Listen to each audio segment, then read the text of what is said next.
Okay, very good evening to one and all. So, due to some circumstances, we are not able to do at 7, but we don't want any sort of discontinuity at this time. So, let's start with this, right? So, we have to see the things daily. So, that's why we will do whatever time it permits. We cannot have a break in between at this time, especially. जब तक ये हो नहीं जाता है पूरा, right? So, let's have a look at the question number 73. कल हमने 72 तक कर लिया था, if I am not wrong. Right. So question number 73, if I see it's a repeated question, guys. Multiple times it have been repeated. मतलब bioremediation बार बार repeat हो रहा है. Question number 73. So they are saying use of plant. पहले ही लिख दिया plant अपने आप से ही. Right. So they have written by themselves use of plant to absorb and accumulate hazardous material from the soil is termed as. तो plant वाले को तो phytoremediation कहेंगे 110%. तो करेक्ट आंसर तो फाइटोरेमिडिएशन निकल के आ गया मेरा. ठीक है. Phytoremediation when you use plant, right, है ना. Bioremediation when you use microbes etcetera और other animals. Now let's do the briefing. तो correct answer here is phytoremediation. और ये डायरेक्टली लिया गया है आपका. The question is directly taken from booklet 3 bioremediation unit जहां पे है. ठीक है. तो डायरेक्ट वहां से क्वेश्चन पिक किया गया. तो इसमें कुछ भी ऐसा नया नहीं है एज पर माई एक्सपेक्टेशन. अब फिर भी बस जो ब्रीफ्स हैं हम वो करेंगे सारे. Kind of briefing we can do in this question is that first wording which have been given to you is the bioremediation. मैंने आपको बहुत बार पहले भी बताया. तो bioremediation broadly refer to any process where biological system, physically bacteria, microalgae, fungi, right? fungi के लिए microremediation कहते हैं, plant के लिए phytoremediation कहते हैं, living or dead is cell is employed for removing environmental pollutant from air, water, soil, flue gases, industrial effluent, etc. In natural or artificial setting, the natural ability of the organism to absorb, accumulate, and degrade the common emerging pollutant has attracted the use of biological resources in treatment of contaminated environment. In comparison to conventional physiochemical treatment methods, bioremediation may offer considerable advantages as it aims to sustainable, eco-friendly, cheap and scalable. तो ये तो bioremediation का standard definition था which have been given here. Second चलते हैं फाइटोरेमिडिएशन, जो actually में answer है क्वेश्चन का. फाइटोरेमिडिएशन तो आपको पता ही है, specifically when you will be using the plant, right. So phytoremediation is basically referred to the use of plant and associated soil microbes to reduce the concentration of toxic effects of contaminant in the environment. And phytoremediation is widely accepted as a cost-effective environmental restoration technology. Phytoremediation is an alternative to engineering procedures that are usually more destructive to the soil. Phytoremediation of contaminant sites should ideally not exceed 1 decade to reach acceptable levels. तो ये आप देख सकते हैं यहाँ पे. Phytoremediation is however limited to the root zone of plant. Also the technology has limited application where the concentration of the contaminant are toxic to plant. And phytoremediation technologies are available for various environment and type of contaminant. तो अलग अलग forms में, formats में ये available है. So that is one of the good thing with this. Next जो bioremediation दिया है term, biodegradation not remediation. Biodegradation तो आपको पता ही है, whenever complex substances is broken down, right. So with the help of microbes और the environmental agent. So biodegradation is the breakdown of the organic matter by microorganisms as bacteria, fungi, and it is generally assumed to be natural process which differentiate it from composting. Composting is a human activity process in which biodegradation occur under a specific set of circumstances. तो ये एक biodegradation को भी आपको replacement यहाँ पे देनी पड़ेगी. That what is the difference, right? What is the difference between these two, right? The process of biodegradation is threefold. ठीक है. Threefold है. First, objective undergo biodegradation and which mechanical weakening of the structure. और उसके बाद अलग अलग assimilation micro organisms पे काम करेंगे. तो ये बायोडिग्रेडेशन का तो ये. Next bio transformation. Bio transformation की जब आप बात करते हैं तो बायो ट्रांसफॉर्मेशन क्या होता है कि जैसे कोई भी फॉरेन सब्सटेंस है, जीनोबायोटिक है, और बायो ट्रांसफॉर्मेशन पहले भी क्वेश्चन आया हुआ है, फेज 1 फेज 2 बायो ट्रांसफॉर्मेशन. तो यहाँ पे बहुत सारे प्रोसेस होते हैं,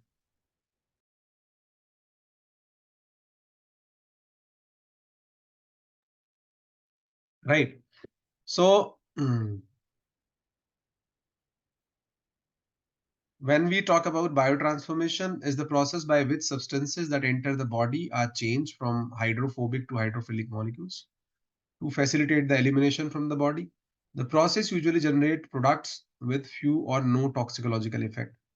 तो biotransformation can be categorized into 4 step. Oxidation होता है बायोट्रांसफॉर्मेशन में, केमिकली अगर आप देखेंगे बहुत सारे स्टेप्स होते हैं बायोट्रांसफॉर्मेशन, उसमें से भी ऑक्सीडेशन, रिडक्शन, हाइड्रोलिसिस, कॉन्जुगेशन, है ना, तो ये सारे हैं। और जीनोबायोटिक का ध्यान रखिएगा, जीनोबायोटिक क्या होता है, any foreign substance in the body with no nutrition value, therefore they are toxic. Example are xenobiotic are food additives, preservative, acetaminophens and therapeutic drugs. तो ये ध्यान रखना है कि बायोट्रांसफॉर्मेशन में it is broke down to the harmless products generally, right. और phase 1 phase 2 type के biotransformation होते हैं, पहले भी मेंशन किए गए। आई होप ये इजी क्वेश्चन था, everyone was getting it, and here the answer was very simple because they itself mention the plant in the option. So the correct answer here is phyto remediation for 73। Clear है सबको ये question? जल्दी बताइए, किसी को कोई doubt तो नहीं है गाइस यहाँ पे? अगर कोई डाउट हो तो पूछ लो, देखो भाई कोई शर्माने घबराने की बात नहीं है, ठीक है। इस पे डिटेल में इतना बातचीत हो रही है, वो इसलिए हो रही है सो दैट कि जो 10-15 क्वेश्चन निकल के आने वाले हैं यहीं से, स्पेसिफिकली विद रिस्पेक्ट टू 2023 जून का पेपर, ठीक है। इसलिए मैंने आपको बोला है कि आप पेपर कोई नहीं छोड़ के जाएंगे 18 से 23 का।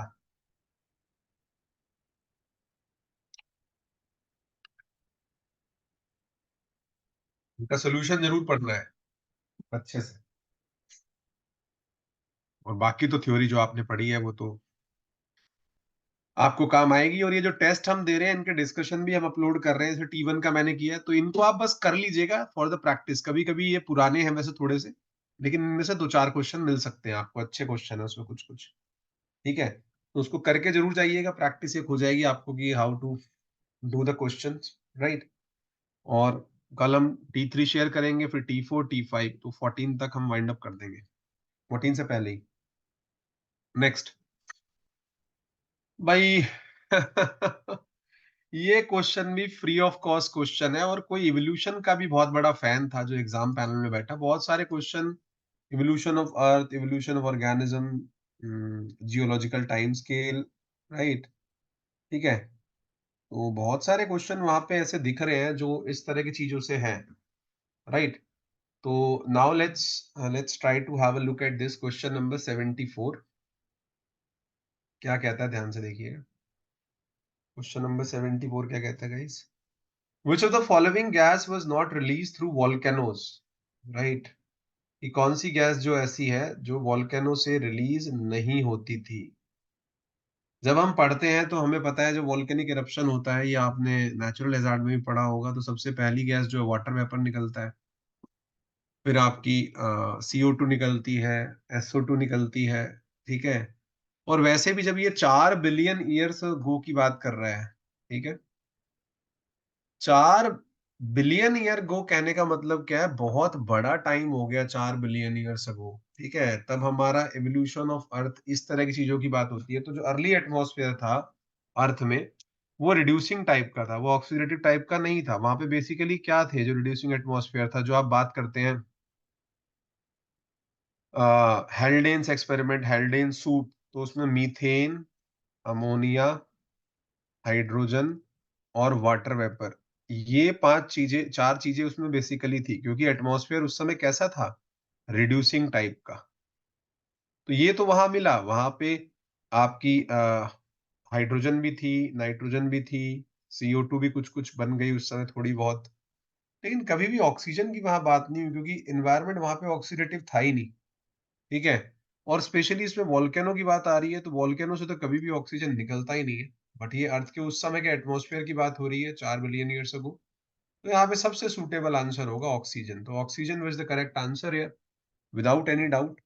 इसको तो 12th क्लास का बच्चा भी ठीक कर देगा, क्योंकि ये अर्थ के एटमॉस्फेयर की बात है, तो थर्ड ऑक्सीजन हो गया। इसमें कुछ ब्रीफ सम कर लेते हैं क्यों ऐसा हुआ, ठीक है।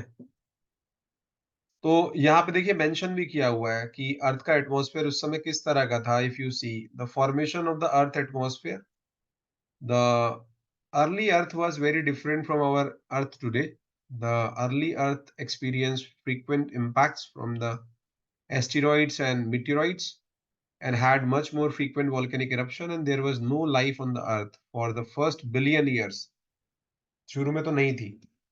Because the atmosphere was not suitable for life, Earth's first atmosphere has lot of water vapor जो मैंने बताया, but had almost no oxygen. Oxygen नहीं थी. मैंने आपको बताया मीथेन, ठीक है, methane, ammonia, hydrogen and water vapor, reducing type का atmosphere. The gases created a new type of atmosphere. The volcanic eruption spewed gases such as nitrogen, CO2 निकलता है, मैंने बताया volcanic eruption से, hydrogen and water vapor into the atmosphere, but no free oxygen was there. Without oxygen, there were still very little that could live on the earth. So that's why ये जो atmosphere था उस time का, that was a reducing type of atmosphere. वहां पे methane, ammonia, hydrogen, water vapour, इस तरह की चीजें थी. वोल्केनोसिस इरप्शन पे आती हैं वाटर वेपर, CO2, SO2, इस तरह की गैसेस थी, but there was no evidence that oxygen was there. So the correct answer here was oxygen. तो ये क्वेश्चन आपको आना चाहिए आइडियली. क्लियर है सबको? किसी को कोई डाउट 74 में? जल्दी बताइए. क्लियर है? कोई डाउट किसी को? किसी को कोई भी डाउट हो तो पूछिए, आप घबराइए मत, ठीक है, हिचकना नहीं है. यही वो टाइम है जब डिबेट्स एंड डाउट्स क्लियर हो सकते हैं इस पेपर के, स्पेशली क्योंकि डिस्कशन में आ रहा है, ठीक है. तो ये जरा आपको ध्यान रखना है इसको. क्लियर है? कोई डाउट किसी को यहाँ पे? जल्दी बताओ भाई. अरे बता दो, किसी को कोई डाउट हो. एक दो बच्चा रिप्लाई करता है, ऊर्जा वशिष्ठ जैसे रिप्लाई कर रही है, ठीक है, रंजन प्रताप सिंह कर रहा है. बाकी तो पता नहीं कहाँ सोए हुए हैं सारे बच्चे जो है हमारे. ठीक है भैया, रिप्लाई करो, थोड़े एक्टिव रहो. आज से 3 दिन बाद आपका एग्जाम होना है, और सुबह के टाइम तो 9 से लेके 1 तक तो आपको एक सुपर एक्टिव रहना है. वो वाला टाइम है अभी तो, ठीक है, अभी सुपर एक्टिव रहना है उस टाइम पे तो आप. ठीक है, चलो आगे चलते हैं हम लोग. Let's go to question number 75. ये तो वो वाला क्वेश्चन आ गया, नोट घुमाओ और जेब में डालो. क्यों? क्योंकि ये डायरेक्ट आपकी बुकलेट से आया है. जब मैं एनर्जी पढ़ा रहा तो पीछे लिखा भी हुआ है आपको, ठीक है, जो लाइंस लिखी हुई है बुकलेट के अंदर एग्जैक्टली वही कॉपी हुई है. Paper 2 question number 75. ये रिपीटेड क्वेश्चन है, पहले भी आ चुका है, यहाँ भी बात हुई है. ऑयल शेल जब हम बता रहे थे, oil shale which are sedimentary rock containing a mixture of hydrocarbon is collectively known as, the correct answer is कैरोजन. कैरोजन, ये आपको बताया गया पहले भी. So the question is directly taken from booklet 2, unit energy. Energy के पीछे ये लगा हुआ है. यहाँ पे बात कर लेते हैं, छोटी छोटी सारी चीजें आपको पता है. हमने क्लेथरेट की बात की थी, मीथेन हाइड्रेट, जो हमारे फ्यूचर एनर्जी रिसोर्स है, वो सबको बात पता है. हमने कोल की बात करी है, एंथ्रासाइट, बिटुमिनस, लिग्नाइट, पीट, सेडिमेंट्री रॉक होता है. हमने मार्श गैस की बात करी है, Marsh gas is nothing but methane. तो ये चारों ऑप्शंस हमारे सामने खुले हुए हैं और ये सब आपको पता है. बट स्टिल मैं ब्रीफिंग कर देता हूँ थोड़ी सी इसकी, कि गैस हाइड्रेट्स क्या हैं आपके, तो जिनको अगर नहीं आइडिया है, वैसे सारे बुकलेट में से हैं ऑप्शन भी.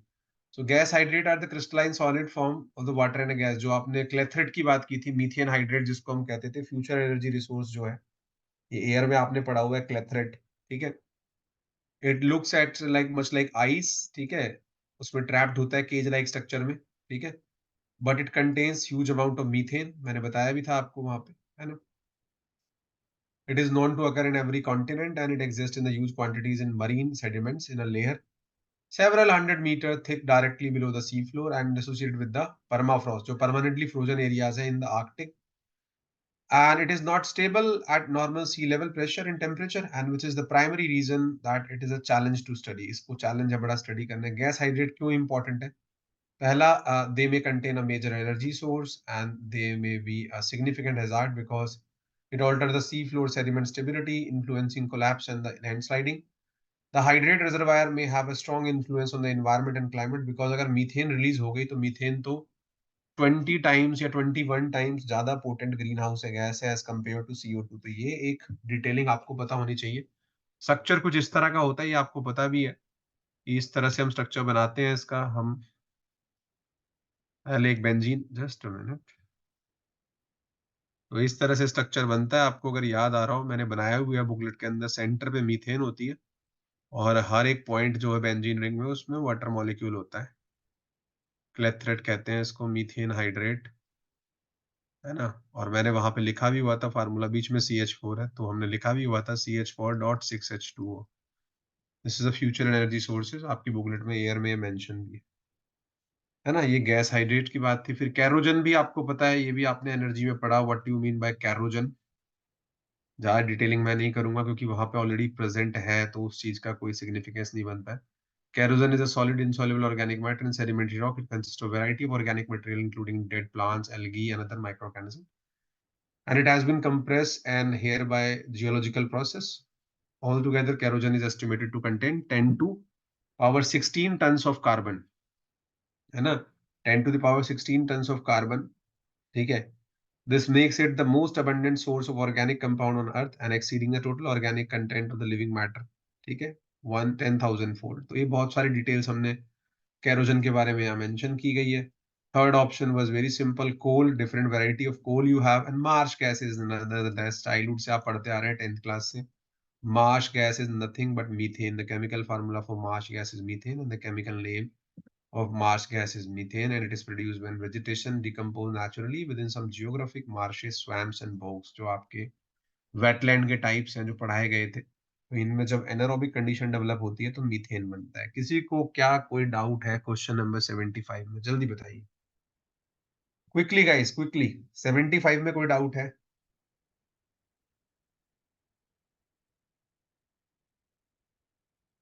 क्लियर है। चलिए आगे चलते हैं, हम क्वेश्चन नंबर 76 पे चलते हैं। मैं आपको बता दूं क्वेश्चन नंबर 76 भी ऑलमोस्ट जो है रिपीटेड क्वेश्चन है, और आपकी जो बुकलेट है, बुकलेट 1 के एंड में और बुकलेट 2 के स्टार्टिंग में बहुत सारे सेंसर दिए हुए हैं और उनका रेजोल्यूशन दिया है, वहीं से क्वेश्चन पिक किया गया है।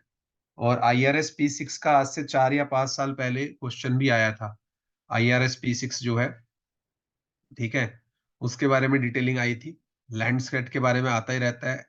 टेरा और एक्वा तो आपका सेंसर है ही, जो आपकी मोडिस सैटेलाइट है, मॉडरेट, ठीक है ना, स्पेक्ट्रो रेडियो स्पेक्ट्रोमीटर, ठीक है। तो यहाँ पे देखते हैं, कुछ नहीं करना था इस क्वेश्चन में, सिर्फ आपको मैच करने थे रेजोल्यूशन। और क्योंकि ये GIS रिमोट सेंसिंग है, इससे एक ही क्वेश्चन आता है, तो ज्यादा इसमें दिमाग इतना लगाना नहीं है। हालांकि अली सर का एक 10 लेक्चर का कोर्स है, पर इसके लिए 10-12 घंटे इन्वेस्ट करना is not a wise job. ठीक है, ठीक है। बाकी जिनको टाइम है वो पढ़ सकते हैं, it is available on on their. And जो बुकलेट में उतना भी पढ़ जाओगे तो बहुत हो जाएगा आपके लिए, जो लास्ट में दिया हुआ है। ठीक है। तो क्वेश्चन नंबर 76 की अगर हम बात करें, सैटेलाइट प्लेटफॉर्म यहाँ पे पहली लिस्ट में दिए हुए हैं, और उसके बाद दिया हुआ है सेंसर। तो सेंसर जो इसके अंदर होते हैं, उसके टाइप्स होते हैं डिफरेंट वैरायटी के। जैसे मैं पहले इसकी थ्योरी को रिकास्ट कर लेता हूँ। तो जो आपकी बुकलेट में भी लिखा हुआ है, ये तो मेंशन ही है वहां पे, जो IRS P6 है, Indian remote sensing satellite P6 instrument, इसके अंदर कौन कौन से सेंसर है? बेसिकली रिसोर्स सेट 1 का पार्ट है। कैरिड 3 इंस्ट्रूमेंट में 3 तरह के सेंसर होते हैं। High resolution linear imaging self scanner, LIS4 जिसको आप कहते हैं ना, linear imaging self scanning, LIS4 इसके अंदर होता है। ठीक है। उसके बाद medium resolution linear imaging self scanning, LIS3 है इसके अंदर। और AWIPS है जो आपकी बुकलेट में मेंशन है, एडवांस वाइल्ड फील्ड सेंसर। ये 3 सेंसर जो है आपके IRS P6 में काम करते हैं। इनके रेजोल्यूशन भी अलग अलग है, वहां मेंशन किए हैं हमने रेजोल्यूशन ना। जो आपके ये सेंसर, इनके रेजोल्यूशन बुकलेट में मेंशन है, बुकलेट फर्स्ट के लास्ट में। ठीक है। GIS रिमोट सेंसिंग जो लिखा हुआ है उसमें मेंशन है, आप देख सकते हैं आराम से, वहां मिल जाएंगे। वहीं से क्वेश्चन पिक होके आया डायरेक्टली। दूसरा बात की गई है लैंडसेट 7 की। तो Landsat 7 carries the enhanced thematic map plus ETM plus sensor, an improved version of the thematic map instrument that were on board Landsat 4 and Landsat 5। क्योंकि उससे एडवांस है Landsat 7। तो Landsat 7 produce are delivered by 8-bit image with 256 gray level। ये तो आपको पता ही है 8 बिट क्या होती है, 2 to the power 8 which is comes out to be 256, है ना। ये तो आपको सुमित सर ने बताया होगा कंप्यूटर में, बाइनरी टू ये और दिस टू दिस। और ये भी मेंशन है वहां पे, जो डैन नंबर है, डिजिटल एनालॉग नंबर, वो मेंशन है वहां पे। ठीक है। तो ये सर ने भी उसमें बताया हुआ है, अगर आपने देखा हो तो। फिर बात आ जाती है स्पॉट 4 की। स्पॉट 4 एक तरह का स्पाई सैटेलाइट है। ठीक है। स्पॉट 4 जो है स्पाई सैटेलाइट में इसको रखते हैं क्योंकि रेजोल्यूशन काफी हाई होता है। Spot 4 has various instrument consist of 2 high resolution visible infrared sensor, है ना, HRVIR कहते हैं, high resolution visible and infrared sensor. ठीक है। और एक क्या होता है, 1 वेजिटेशन मॉनिटरिंग इंस्ट्रूमेंट जिसको VMI कहते हैं, and 2 high resolution visible and infrared sensor collect the data via spectral band, 1 panchromatic and 3 multispectral. Panchromatic होता है मतलब सिंगल कलर, पैन मतलब सिंगल कलर, पैनक्रोमेटिक, ठीक है। और दूसरा क्या है, मल्टी स्पेक्ट्रल, मतलब जिसमें एक से ज्यादा कलर हो, है ना, मल्टी स्पेक्ट्रल स्पेक्ट्रम, वहां मेंशन है ये सारी चीजें, ठीक है। आगे चलते हैं। फिर टेरा जो है और एक्वा है, जो मोडिस के सेंसर है दोनों, ठीक है। मॉडरेट इमेजिंग, ठीक है, रेडियो स्पेक्ट्रोमीटर, मोडिस के जो है। तो Terra collects about earth biogeochemical energy system using 5 sensor the observe the atmosphere. क्या क्या बताता है टेरा, और एटमॉस्फेयर को एब्जॉर्ब करता है, लैंड सरफेस को, ओशियन को, स्नो आइस को, एनर्जी बजट को। Each sensor has unique feature that enable scientists to meet wide range of science objective and the 5 Terra onboard sensor, 5 तरह के सेंसर है। टेरा जो एक्वा और टेरा जो सैटेलाइट है, टेरा में बेसिकली 5 तरह के सेंसर है। कौन से कौन से? एक तो है ASTR, advance spaceborne thermal emission and reflection radiometer. दूसरा CERES, cloud earth radiation energy system, ये सब सेंसर के नाम है। MISR, multi angle imaging स्पेक्ट्रोरेडियोमीटर।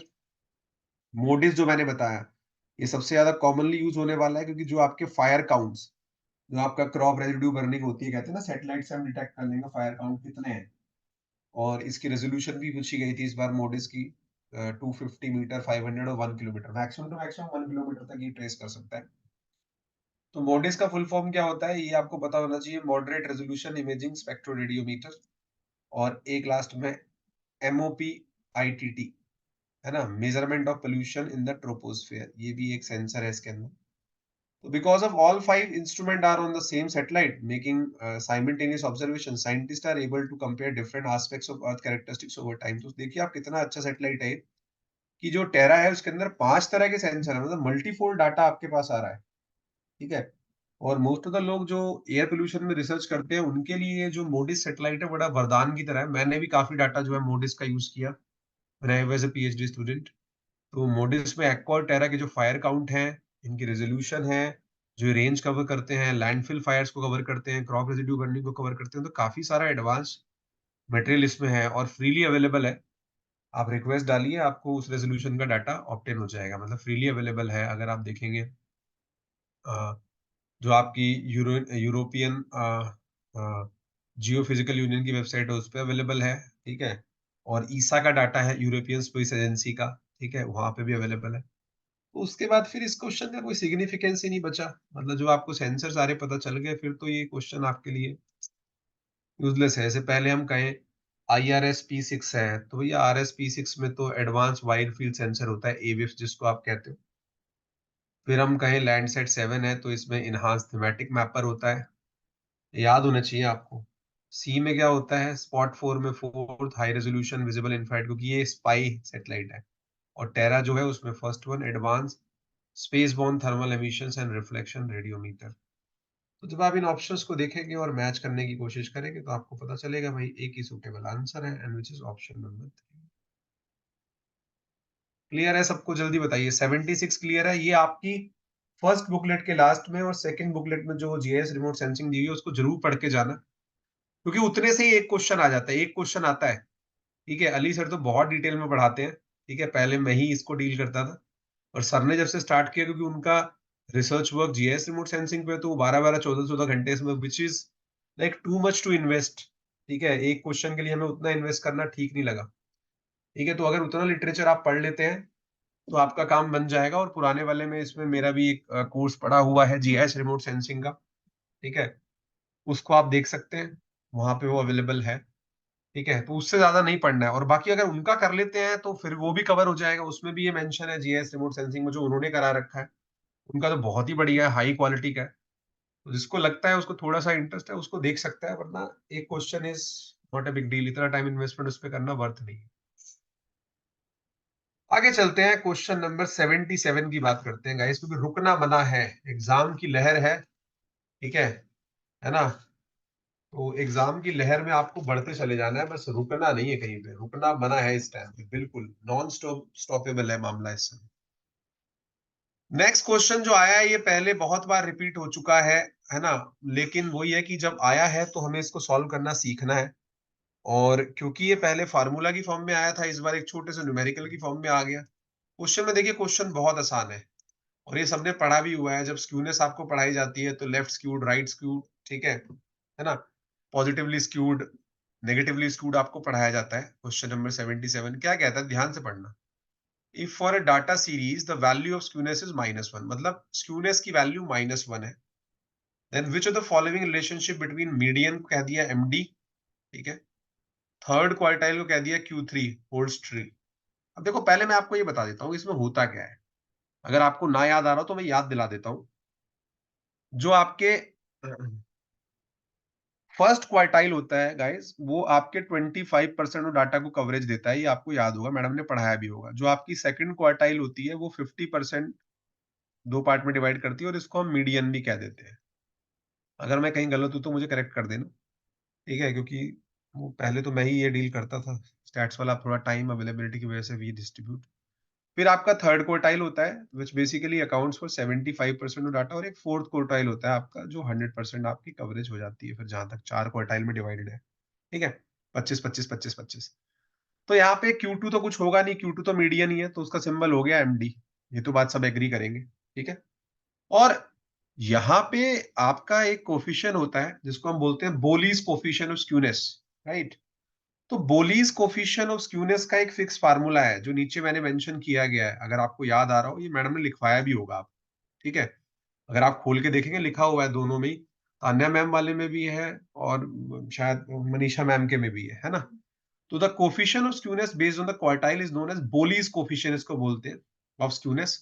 और बोलीज कोफिशिएंट ऑफ स्क्यूनेस क्या होता है गाइस, बोलीज कोफिशिएंट ऑफ स्क्यूनेस को SK लिखते हैं या SKB लिख देते हैं, क्योंकि बोलीज ने दिया था। तो वो होता है Q3 plus Q1 minus 2 times of MD।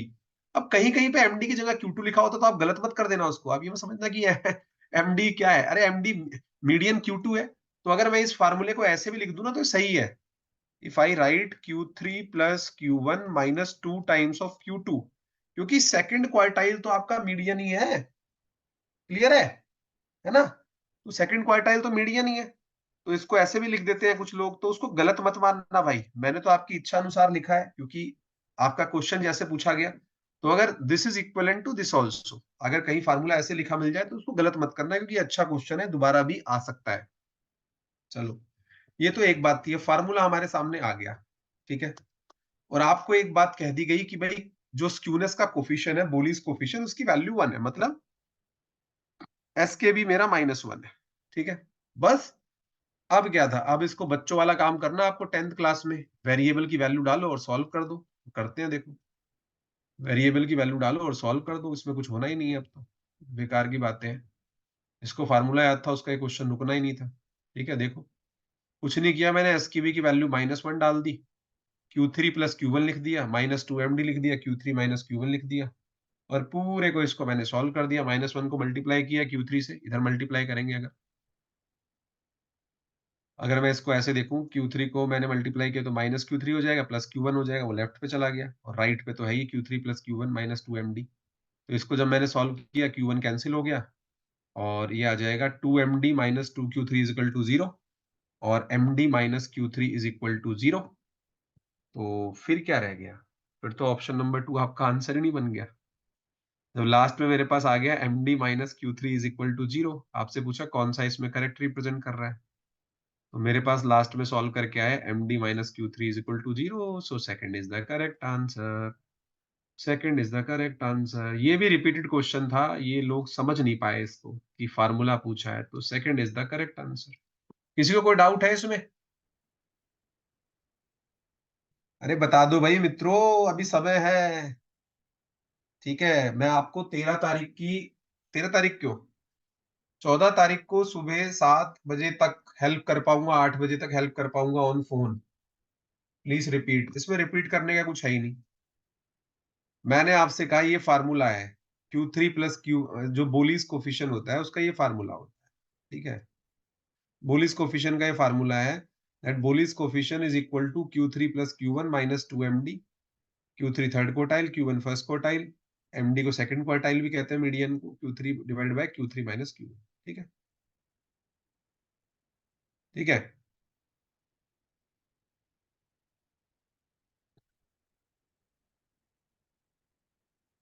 ठीक है, Q3 एसकेबी की वैल्यू दी हुई है आपको। ठीक है, एसकेबी की वैल्यू -1 है।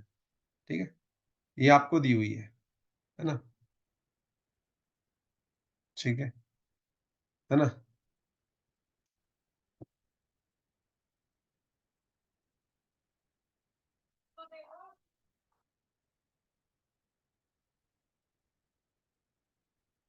जस्ट अ मिनट गाइस, मैं आया अभी।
ओके, सो आई होप ये क्लियर हो गया होगा अभी दोबारा से, है ना?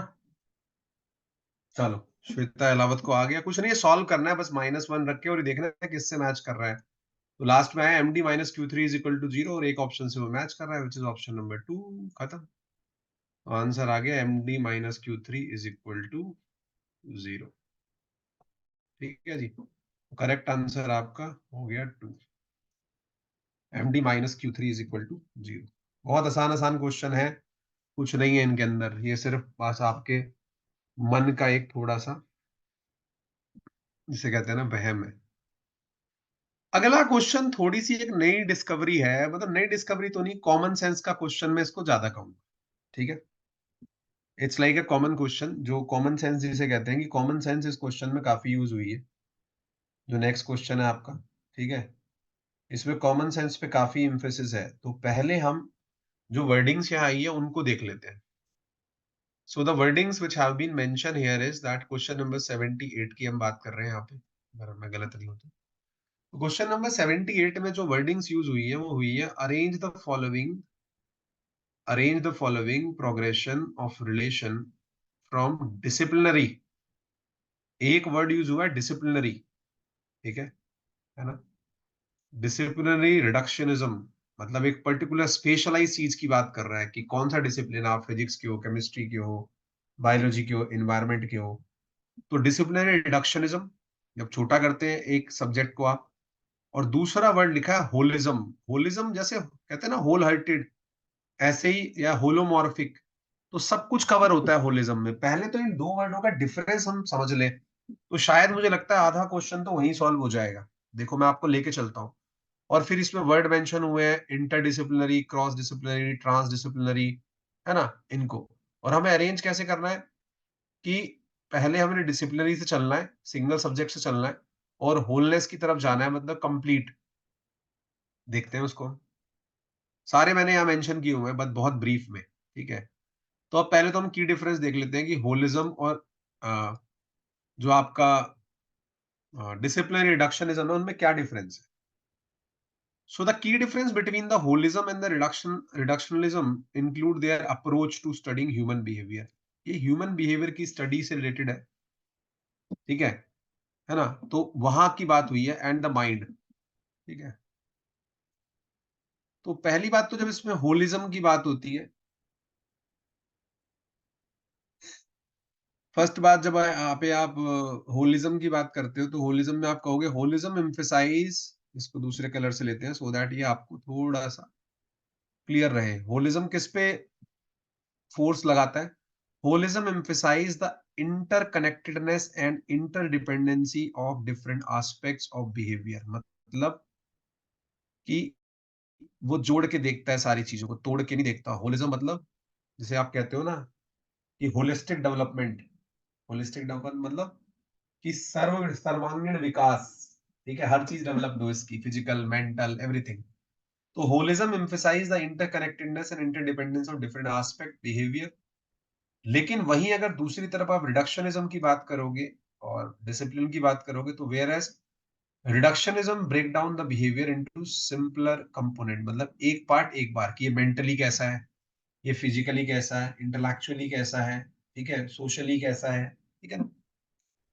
दूसरी बात, holism consider holism consider the context and complexity of the human behavior, while reductionism seeks to isolate and study individual, मतलब वो अकेलेपन की बात करता है।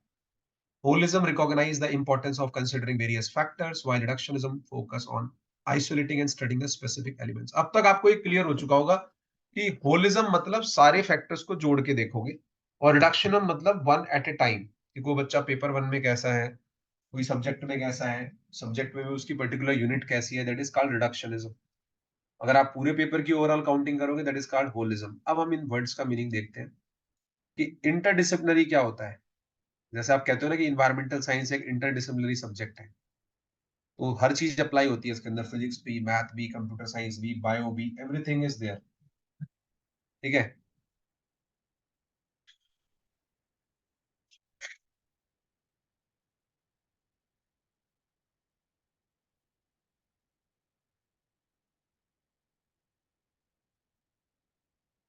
Interdisciplinary refers to the work that is undertaken within the same discipline, ठीक है ना।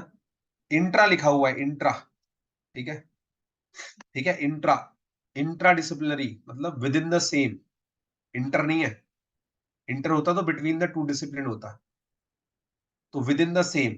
For example, as architect working with the other architect to design a building would be intra disciplinary from the collaboration. जैसे एक environmental science का बच्चा आपके साथ आके बैठ जाए तो वो इंटर डिसिप्लिनरी काम हुआ। अच्छा जी, बहुत अच्छी बात है।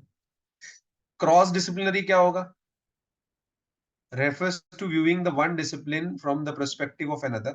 For example, a school of architect offering a course in architectural history, मतलब आर्किटेक्ट के साथ उसकी हिस्ट्री क्या थी वो भी, तो दो सब्जेक्टों का ये क्रॉस डिसिप्लिनरी हो गया। इसको इंटरडिसिप्लिनरी भी कह सकते हैं आप, दो सब्जेक्ट है वहां पे। आगे चलते हैं। मल्टी डिसिप्लिनरी, ठीक है, मल्टी डिसिप्लिनरी क्या है भाई? Multi disciplinary involves several discipline, each of which provide a different perspective on a problem or issue. For example, a team or architect working with engineers and interior designers to create a resolved office layout. In engaging its multidisciplinary work as a part of the process, different ideas are combined towards a solution to a common problem, and multidisciplinary collaboration is therefore one of the most useful interface between disciplinary team and architect। भाई सारे लोग एक साथ मिलके काम करेंगे तभी बात बनेंगे। जैसे आपका कोविड की कंडीशन थी, उसमें डॉक्टर्स भी लगे हुए हैं, सोशल वर्कर भी लगे हुए हैं, स्वीपर भी लगे हुए हैं, स्कूल टीचर्स भी लगे हुए हैं, सबने मिलके काम किया उसमें, तो उससे बेनिफिट मिला, मल्टी डिसिप्लिनरी अप्रोच हुई है। जैसे मान लो आपकी दिल्ली यूनिवर्सिटी में सारे डिपार्टमेंट काम करें मिलके, तो एक अच्छा रिसर्च हो सकता है, ठीक है। या किसी डिपार्टमेंट में सारी लैब्स आपस में कोलैबोरेट करें तो एक अच्छा होता है। फिर है इंटरडिसिप्लिनरी, इंटर मतलब टू दो डिसिप्लिन के बीच की बात। Interdisciplinary refers to the integration of contribution of several discipline to a problem और issue, by bringing interdependent part of the knowledge into the harmonious relationship through the strategies such as relating part and whole or the particular and general। Therefore, interdisciplinary approach address the holistic, complex और interrelationship। तो ये holism को support करेगा क्योंकि सबको देख रहे हो आप, ठीक है, सबको देख रहे हो। Interdisciplinary field because it draws knowledge from several other fields like architect, psychology, environmental, with the aim of encourage the combined thinking and sharing of method towards solution and cross traditional boundaries between them। तो ये bridging का काम कर रहा है, ठीक है, ये इंट्राडिसिप्लिनरी तोड़ने का काम कर रहा है, सिंगल डिसिप्लिन भी तोड़ने का काम कर रहा है, ठीक है। तो ये आपको ध्यान रखना है कि होलिज्म का जो जिसे कहते हैं ना कि सिनर्जिस्टिक कौन सा है। अब हम चलेंगे और हमें अरेंज करने को कहां से कहां तक कहा था। अगर दोबारा क्वेश्चन में थोड़ी सी लाइट डालें तो कहां से कहां था कि इस प्रोग्रेशन को आप अरेंज करिए of relation from disciplinary single से डिसिप्लिनरी रिडक्शनिज्म से होलिज्म की तरफ, मतलब जहां पे एक सिंगल सिंगल बात हो और उससे फिर सारी कंबाइंड बात हो, सबको ध्यान में रखे। तो भैया इंटरडिसिप्लिनरी तो फिर लास्ट में ही बैठेगा, तो इसको इस तरफ लेके जाना है। चलो जी अरेंज करते हैं फिर। जब मैं अरेंज करने जाऊंगा तो फिर सबसे छोटा कौन रह जाएगा? डिसिप्लिनरी रह जाएगा। जैसे ही आपने कहा सबसे छोटा डिसिप्लिनरी रह जाएगा, तो बी कहाँ है? ठीक है, तो बी दो जगह है पहले, बाकी ऑप्शन आप काट देंगे। इन क्वेश्चंस को मैं टैकल करने का तरीका बता रहा हूं। तो ये भी चला गया और ये भी चला गया, क्योंकि इनमें बी पहले है ही नहीं। मुझे सिंपल से कॉम्प्लेक्स की तरफ जाना है, दो ही ऑप्शन में खाली बी है, फर्स्ट एंड फोर्थ। तो डिसिप्लिनरी क्योंकि पहले आना है, क्योंकि एक सब्जेक्ट की बात करेंगे, डिसिप्लिनरी रिडक्शनिज्म से आपको होलिज्म की तरफ जाना है। तो डिसिप्लिनरी खाली दो ही ऑप्शन। अब उस डिसिप्लिनरी के बाद आपको आना चाहिए किस पे? मल्टी डिसिप्लिनरी पे आना चाहिए, कि एक सब्जेक्ट से बढ़ के जाएंगे। तो मल्टी डिसिप्लिनरी किस में आ रहा है? मल्टी डिसिप्लिनरी आ रहा है किस में? फोर्थ ऑप्शन में। तो पहला ऑप्शन भी कट जाएगा, क्योंकि उसमें तो सीधा ही उड़ के क्या आ जा रहा है? Cross disciplinary. ठीक है, लेकिन आना तो चाहिए मल्टी डिसिप्लिनरी। ठीक है ना? तो इसको कट किया हमने, तो यहां पे चलेंगे। ठीक है, तो ये हो जाएगा आपका बी के बाद डी, ए और सी और ई। तो बी सबसे पहले, डिसिप्लिनरी सबसे पहले, सिंपल था। उसके बाद मल्टी डिसिप्लिनरी हो गया, एक से बड़े दो। फिर क्या आ गया? क्रॉस डिसिप्लिनरी आ गया। ठीक है, फिर आपका आ जाएगा इंटरडिसिप्लिनरी, और फिर लास्ट में ट्रांस डिसिप्लिनरी। ठीक है, ठीक है। तो ये कहते हैं ना ट्रांस बाउंड्री, कंट्रीज को जो जोड़े, ऐसे ही। क्या ये बात सबको समझ में आई clearly? How to deal this question की ये नई नई उपज है। This is something which was new. Clear है? ऐसे क्वेश्चनों में थोड़ा सा माइंड को कॉन्सेंट्रेट करना होता है आपको, क्वेश्चन के हिसाब से। कोई डाउट किसी को इसमें?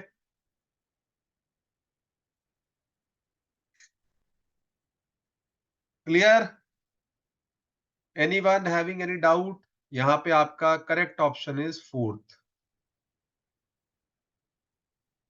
भाई किसी को कोई डाउट तो नहीं है इस क्वेश्चन में? डाउट हो तो पूछ लो। चलो, fourth is the correct answer. आगे चलते हैं, क्वेश्चन नंबर 79 की तरफ चलते हैं। क्वेश्चन नंबर 79, 79 भी रिपीटेड क्वेश्चन है यार, मैं क्या कहूँ। ये रिपीटिशन ने ही हमें कोगुलेशन इतनी बार पढ़ाया गया है, आपको पढ़ाया भी गया है। जब पढ़ाते हैं हम वाटर ट्रीटमेंट, तो वहां पे पढ़ाया जाता है कोगुलेंट या फ्लोकुलेंट क्या होते हैं। हम बहुत सारे कोगुलेंट ऐड करते हैं। कोगुलेशन में हार्डी-शुज्जे रूल अप्लाई होता है, that oppositely charge particles are effective in causing coagulation. ये भी आपको बहुत बार बताया गया है कि कोगुलेशन में जो कोलाइड्स होते हैं उन पे नेगेटिवली चार्ज होता है, और जो आप ऐड करते हैं कोगुलेंट्स उन पे पॉजिटिवली चार्ज होता है। हार्डी-शुज्जे रूल इस पे एप्लीकेबल होता है ना? हार्डी-शुज्जे रूल ये भी कहता है more is the charge on coagulant और flocculant molecule, effective is the coagulation. या फिर ये भी कहते हैं कि oppositely charge particles are effective in causing coagulation. जिन्होंने भी सरफेस केमिस्ट्री पढ़ी है 12th में, उनको ये याद होगा हार्डी शुज्जे रूल। ठीक है, मैं लिखा भी है मैंने बहुत बार, पिछले सोल्यूशनों में भी बहुत बार लिखा है। क्वेश्चन को देखते हैं, क्वेश्चन क्या कह रहा था। क्वेश्चन नंबर 79 ये कह रहा था चूज द करेक्ट स्टेटमेंट। सही स्टेटमेंट आपको चूज करनी है अबाउट द कोगुलेशन प्रोसेस।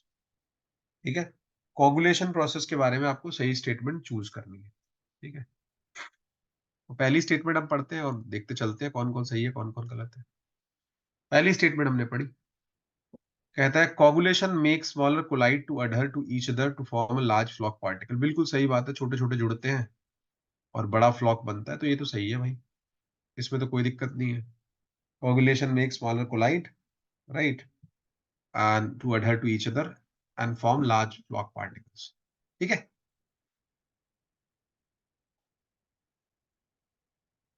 दूसरा दूसरा चलते हैं।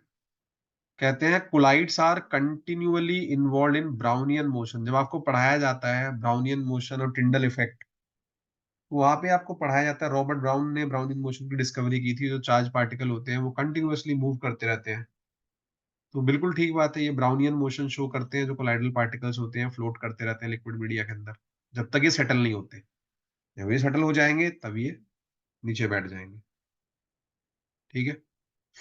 तीसरा,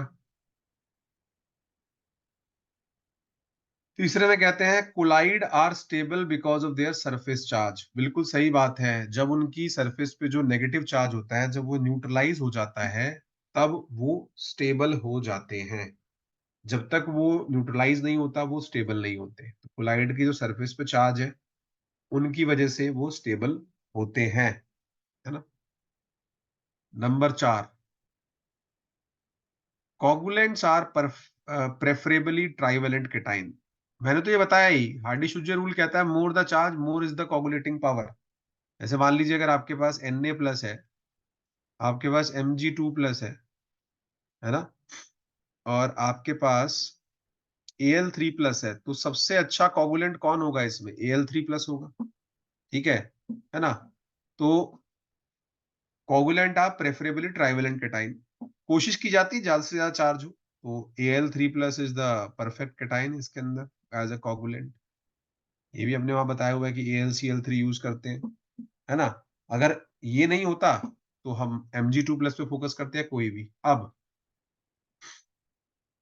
कहता है कि coagulant are soluble in neutral pH. ये इसने लाइन जो है गलत कह दी मित्रों। ठीक है, कोगुलेंट कभी भी न्यूट्रल पीएच पे सॉल्युबल नहीं होंगे। उसका रीजन ये है कि उनका चार्ज न्यूट्रल पीएच को सूट नहीं करता, क्योंकि अगर AlCl3 की बात करूं तो ये एसिडिक है, जो केटाइन है, ये तो थोड़ी हाई पीएच पे सेटल होगा ना। तो ये स्टेटमेंट जो है that coagulants are soluble in neutral pH, ये गलत स्टेटमेंट है। न्यूट्रल पीएच पे वो सॉल्युबल नहीं होंगे, क्योंकि हर किसी का एक सेटल्ड पीएच होता है ना। तो ये स्टेटमेंट इसमें गलत दी गई है,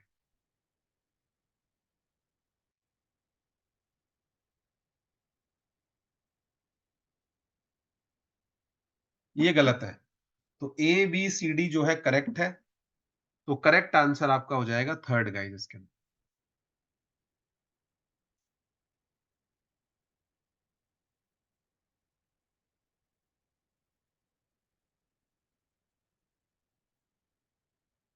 ठीक है, तो ABCD is the correct answer.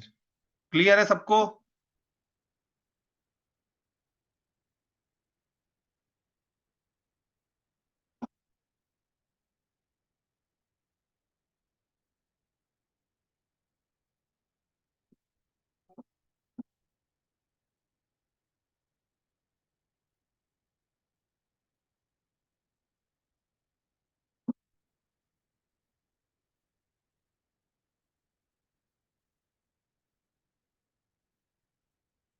देखिए, सारा हमने यहाँ पे डिटेलिंग मेंशन की कर दी है। हार्डी शुज्जे रूल भी मेंशन कर दिया है क्या है। Oppositely charge particle are effective in causing coagulation, mechanism पूरा यहाँ पे एक्सप्लेन कर दिया हमने। तो इसको जरूर पढ़िएगा अच्छे से, ऐसी चीजें आपको एज दे सकती है। ठीक है। लो भैया, फिर से एक रिपीट क्वेश्चन आपके सामने हाजिर है।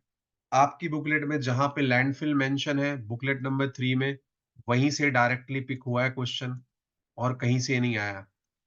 तो क्वेश्चन नंबर 80 की जब आप बात करते हैं, देखो फिर से क्या बोलता है। और ये सेम ही चीज, सेम डायग्राम से क्वेश्चन आ रहा है बार बार, कोई तुक ही नहीं बनता है इसका, सेम ही चीज है ये।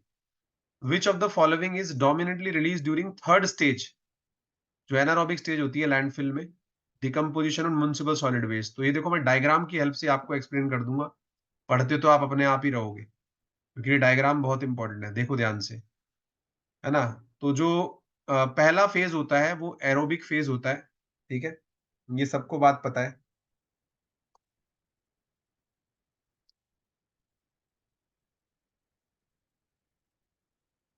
ये देखिए,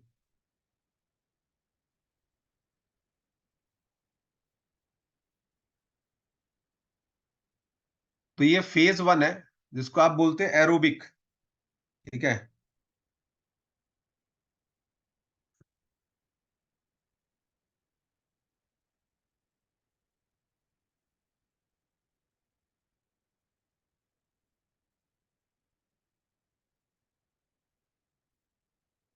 तो यहाँ पे देखिए, पहले एरोबिक है, इसकी तो बात हो ही नहीं रही। फेज 2 में क्या होता है आपका धीरे धीरे जब डिकम्पोजिशन स्टार्ट होता है शुरू में वहां पे हाइड्रोजन होती है और फिर धीरे धीरे ऑक्सीजन कम होती है और CO2 बढ़ती है।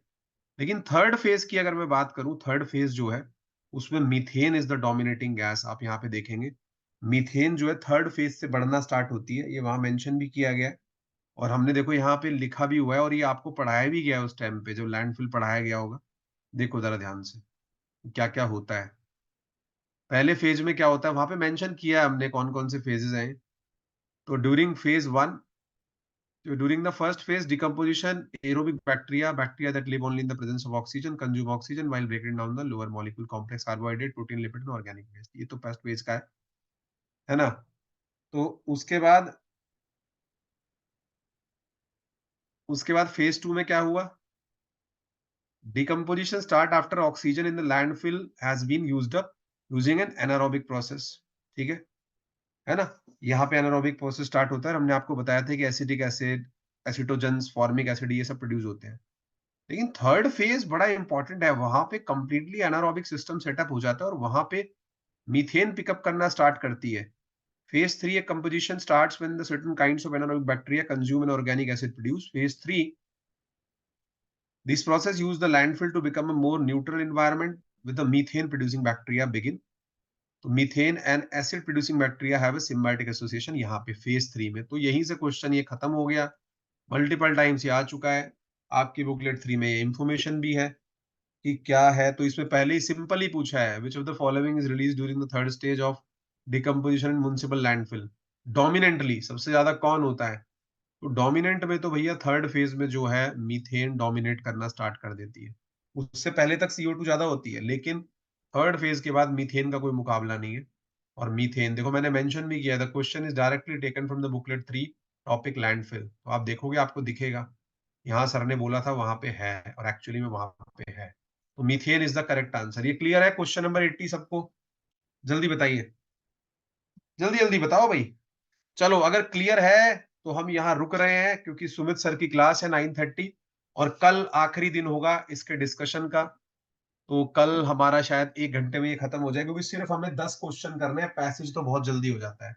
पैसेज में तो कोई एक्सप्लेनेशन है नहीं, थ्योरी आपके सामने होगी, वहीं से मैं पिक करूंगा, आपको बता दूंगा ये लिखा हुआ भाई। ठीक है, वहां पे आपको ज्यादा दिमाग नहीं लगाना पड़ेगा। With this we will stop here. मैं ये मान के चलूंगा आप लोग 80 क्वेश्चन पढ़ चुके हैं गिवन सॉल्यूशन में से, क्योंकि हम 80 कर चुके हैं। मैंने पहले भी कहा था डे 1 पे जब स्टार्ट किया था कि जितने मैं करवा दूंगा मैं ये एज्यूम करूंगा आप उनको पढ़ रहे हो रेगुलरली। तो यही हम्बल रिक्वेस्ट है कि 80 तक आपको अच्छे से पढ़ने में। With this I will stop here और कल एक और टेस्ट T3 हम शेयर करेंगे। वो 100 क्वेश्चन का होगा, T4 भी 100 का होगा, T5 भी 100 का होगा। तो वो आपकी प्रैक्टिस के लिए है, उनसे बहुत सारे क्वेश्चन तो नहीं बट कुछ क्वेश्चन शायद आपको मिले। बट आपको फोकस करना है 2023 से लेके 2018 और 23 से स्टार्ट करे पीछे तक जाए, न्यू पैटर्न से ओल्ड पैटर्न की तरफ। तो वो मेन हमारी थीम रहेगी क्योंकि उसी ट्रेंड का पेपर आपको दिखेगा। With this, I will stop here. Thank you very much for your patience. Thanks for being here. This class will be available on the cloud. Keep working hard. Keep the momentum on. कोई भी ढीला नहीं पड़ेगा, इसीलिए हमने class में कोई break नहीं रखा है। ठीक है, जब तक हम चलेंगे स्ट्रेट फॉरवर्ड चलेंगे। मोमेंटम को एग्जाम तक ले जाना है, 14 तक, 9 to 12 का जो स्लॉट है वहां तक मोमेंटम जाना चाहिए। सेंटर अपने आप देख के रखें, कैसे पहुंचना है ये दिमाग में रखें। Thank you very much, thanks for your patience. Next class will be taken by Sumit sir, शायद टेस्ट डिस्कस करेंगे, उसको जरूर attend. Take care, good night.